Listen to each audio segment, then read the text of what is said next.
Pada masa Hindu-Buddha, jalur rempah mengalami perkembangan pesat dan menjadi bagian penting dari perdagangan dunia. Nusantara berada di posisi strategis di antara Cina dan India, sehingga banyak perdagangan asing datang untuk mencari komoditas bernilai tinggi, terutama rempah-rempah dari Maluku. Kerajaan-kerajaan besar seperti Sriwijaya memanfaatkan letak ini dengan menguasai jalur perdagangan dan menjadi pusat transit bagi para pedagang. Pelabuhan-pelabuhan di Nusantara berkembang menjadi tempat bertemunya berbagai bangsa, sehingga aktivitas ekonomi semakin ramai dan terorganisir.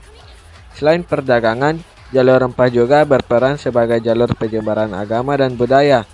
Pengaruh Hindu-Buddha dari India masuk ke Nusantara melalui interaksi para pedagang dan pendeta.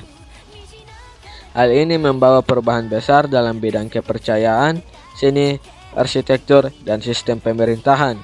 Secara keseluruhan, pada masa Hindu-Buddha, jalur rempah tidak hanya menjadi jalur ekonomi, tetapi juga jalur penting dalam pertukaran budaya yang membentuk perkembangan peradaban di Nusantara. Pada masa Praksara, jalur rempah masih berada pada tahap awal dan belum terorganisir seperti periode berikutnya.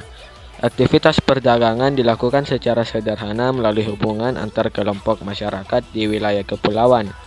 Masyarakat Nusantara sudah mengenal pelayaran dasar dengan perahu tradisional, sehingga memungkinkan terjadinya perpindahan barang dari suatu pulau ke pulau lain. Daerah seperti Maluku mulai dikenal sebagai sumber rempah alami. Meskipun pemanfaatannya belum berskala besar, rempah-rempah tersebut dipertukarkan dengan berbagai hasil alam lain dari wilayah seperti Sulawesi dan Kalimantan melalui sistem barter. Jalur yang digunakan umumnya mengikuti garis pantai dan rute laut yang aman. Selain pertukaran barang, terjadi juga interaksi sosial dan budaya antar wilayah. Pengetahuan tentang pelayaran, teknik bertahan hidup, dan alat-alat sederhana ikut tersebar. Walaupun belum terhubung dengan wilayah jauh seperti India atau Cina, masa ini menjadi fondasi penting bagi perkembangan jaringan jalur rempah pada masa sejarah. Pada masa Hindu-Buddha, jalur rempah berkembang menjadi jaringan perdagangan yang lebih teratur dan luas, menghubungkan Nusantara dengan kawasan internasional. Letak strategis di antara India dan Cina membuat wilayah ini ramai dilalui pedagang asing. Rempah-rempah dari Maluku menjadi komoditas utama yang banyak dicari karena nilainya yang tinggi. Kerajaan-kerajaan maritim seperti Sriwijaya memanfaatkan posisi tersebut dengan menguasai jalur perdagangan dan menjadi pusat persinggahan kapal. Pelabuhan-pelabuhan berkembang pesat sebagai tempat transaksi dan distribusi barang ke berbagai wilayah di Asia. Selain sebagai jalur perdagangan, jalur rempah juga berfungsi sebagai sarana penyebaran agama dan budaya Hindu-Buddha dari India. Pengaruh ini terlihat dalam sistem pemerintahan, seni, dan kepercayaan masyarakat yang mulai berkembang lebih kompleks. Dengan demikian, jalur rempah pada masa ini tidak hanya berperan dalam ekonomi, tetapi juga dalam pembentukan budaya dan peradaban Nusantara.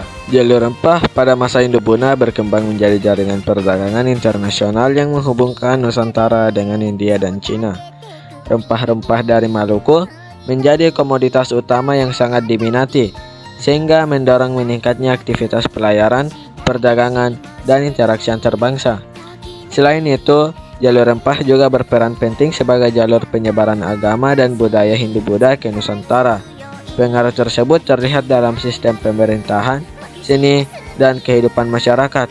Perkembangan ini turut mendorong munculnya kerajaan-kerajaan maritim yang memperkuat posisi Nusantara sebagai pusat perdagangan sekaligus pusat pertukaran budaya di kawasan Asia. Demikian dari saya. Wassalamualaikum warahmatullahi wabarakatuh.